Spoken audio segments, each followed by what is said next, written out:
இன்றைக்கி நம்ம சூப்பரான கேரட் முட்டை பொரியல் எப்படி செய்யலாம் சொல்லி பார்க்கலாம் வாங்க. இது பார்த்தீங்கன்னா இப்போ தான் சமைக்க போகிறோம், சமைக்க கற்றுக்குறோம். நியூ மேரிட்லாம் இருப்பாங்க இல்லைங்களா, அவங்களாம் வந்து சமைக்க கற்றுக்குறாங்க அப்படின்னாக்கா கண்டிப்பாக இதை ட்ரை பண்ணி பார்க்கலாம். கேரட் முட்டை பொரியலுங்க. இதுலேயே சாதம் கூட கலந்து கொடுக்கலாம் லஞ்ச் பாக்ஸுக்கு. கண்டிப்பாக குழந்தைங்க கொஞ்சம் கூட வைக்காமல் சாப்பிட்டு வந்துடுவாங்க. நீங்கள் வெறும் கேரட்டை கொடுக்கறத விட இந்த மாதிரி செஞ்சு கொடுத்தா விரும்பி சாப்பிடுவாங்க. ரொம்ப சுலபமான கேரட் முட்டை பொரியல் எப்படி செய்யலாம் சொல்லி பார்க்கலாம் வாங்க வீடியோக்குள்ளே போகலாம். அதுக்கு ஃபஸ்ட்டு பார்த்தீங்கன்னா ஒரு நல்லா அகலமான பாத்திரம் வச்சுக்கோங்க. நான் ஒரு ஃப்ரை பேன் வச்சுருக்கேன். அதில் கொஞ்சமாக எண்ணெய் ஊற்றிக்கோங்க. ரெண்டு குழிக்கரண்டி அளவுக்கு நான் எண்ணெய் ஊற்றிருக்கேன். நான் வந்து 1/4 கிலோவுக்கும் மேலே தான் கேரட் போட போகிறேன். அதனால் அந்தளவுக்கு எண்ணெய் ஊற்றிருக்கேன். கடுகு சீரகம் பொரிஞ்ச பிறகு எண்ணெயில் பூண்டு ஒரு 4 பூண்டு தோல் உரித்து கட் பண்ணிக்கோங்க. ஒரு பெரிய வெங்காயம், ஒரு 4-5 பச்சை மிளகாய் பொடியாக கட் பண்ணி எடுத்துக்கோங்க. கொஞ்சமாக மஞ்சள் தூள், கொஞ்சமாக தூள் உப்பு. பொரியல் பண்ண சொல்ல மட்டும் உப்பு கொஞ்சம் கம்மியாக போடுங்க. அதுவும் தூள் உப்பு போட்டு செய்யுங்க. மற்ற எல்லாத்துக்கும் கல் உப்பு போடுங்க. கல் உப்பு ரொம்பவே நல்லதுங்க.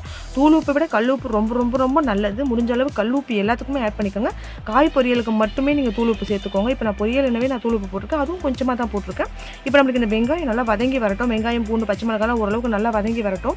வதங்கி வந்த பிறகு நான் கேரட் பார்த்தீங்கன்னா தேங்காய் துருவி எடுப்போம் இல்லைங்களா, அந்த மாதிரி துருவி எடுத்திருக்கேன். ஆனால் ரொம்ப பொடி துருவாமல் கொஞ்சம் பெருசாக இருக்காமல் துருவி எடுத்திருக்கேன். இங்கே பாருங்கள். ஏன்னா கேரட் நம்ம டக்குன்னு வெந்துடும். ரொம்ப பொடியாக துருவி எடுத்திங்கன்னா கொஞ்சம் நல்லாவே இருக்காது, பார்வையாக இருக்காது.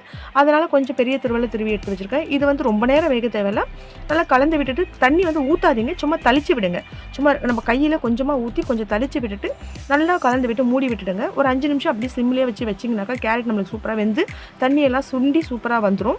நான் இப்போ மூடி வச்சிடுறேன் பாருங்கள். ஒரு 5 நிமிஷம் வச்சா போதும். ரொம்ப ஹைலாம் தேவையில்லை. மீடியம் ஃப்ளேமில் சிம்மில் கூட வைக்கலாம், ஒன்றும் தப்பு கிடையாது. கேரட் டக்குன்னு வெந்து வந்துடும்.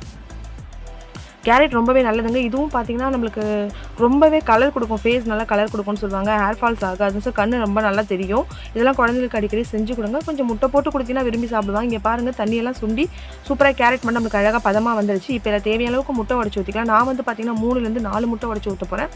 4லேருந்து 5 பேர் சாப்பிடலாம். இது நம்ம முட்டை உடச்சி ஊற்றுறப்ப கொஞ்சம் கூடவே நம்மளுக்கு எக்ஸ்ட்ராவாக வரும் கேரட் பொரியல். அதனால் முட்டை உடச்சி ஊற்றிருக்கேன். நேற்றும் நான் எதுவும் ஸ்பெஷலாக செய்யலை. அதனால் இன்றைக்கி முட்டை கேரட் பொரியல் தான் பண்ணியிருக்கேன். ரொம்ப அருமையாக வந்திருக்குங்க.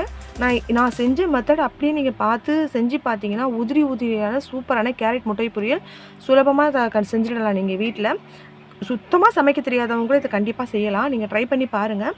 இதை கொஞ்சம் எடுத்து கொஞ்சம் ஒரு பவுல் அளவுக்கு ரைஸ் போட்டு நல்லா கலந்து காலையிலேயே பசங்களுக்கு லஞ்ச் பாக்ஸ் கொடுத்து விடுறதுனாலும் கொடுத்து விட்டுலாம். ரொம்ப ரொம்ப ஈஸி. சும்மாவும் சாப்பிட்லாங்க. ஒரு பவுலில் ஸ்பூன் வச்சு கொடுத்தீங்கன்னா குழந்தைங்க சும்மா கூட சாப்பிட்றீங்க. பாருங்கள், உதிரியாக வந்துருச்சு. இந்த ஸ்டேஜில் கருவேப்பிலை கொத்தமல்லி தூவிட்டிங்கன்னா அவ்வளோதாங்க, கேரட் முட்டை பொரியல் தயாராகிடுச்சு. அதுவும் சுட சூப்பராக தயாராகிருக்கு. இந்த வீடியோ உங்களுக்கு பிடிச்சா லைக் பண்ணுங்கள், ஷேர் பண்ணுங்கள், சப்ஸ்கிரைப் பண்ணுங்கள், மறக்காம பெல் ஐக்கானை கிளிக் பண்ணுங்கள். என்னோட வீடியோஸை இப்போ தான் நீங்கள் ஃபஸ்ட் டைம் பார்க்குறீங்கன்னா என்னோட சேனலில் போய் கண்டிப்பாக எல்லா வீடியோஸையும் மிஸ் பண்ணாமல் பாருங்கள். அதுவும் சப்ஸ்கிரைப் பண்ணிவிட்டு பாருங்கள். என்னோடய வீடியோஸ் எல்லா வீடியோஸும் நான் ஆல்ரெடி போட்டு தான் வச்சுருக்கேன். நீங்கள் கண்டிப்பாக ட்ரை பண்ணி பாருங்கள். தேங்க்யூ.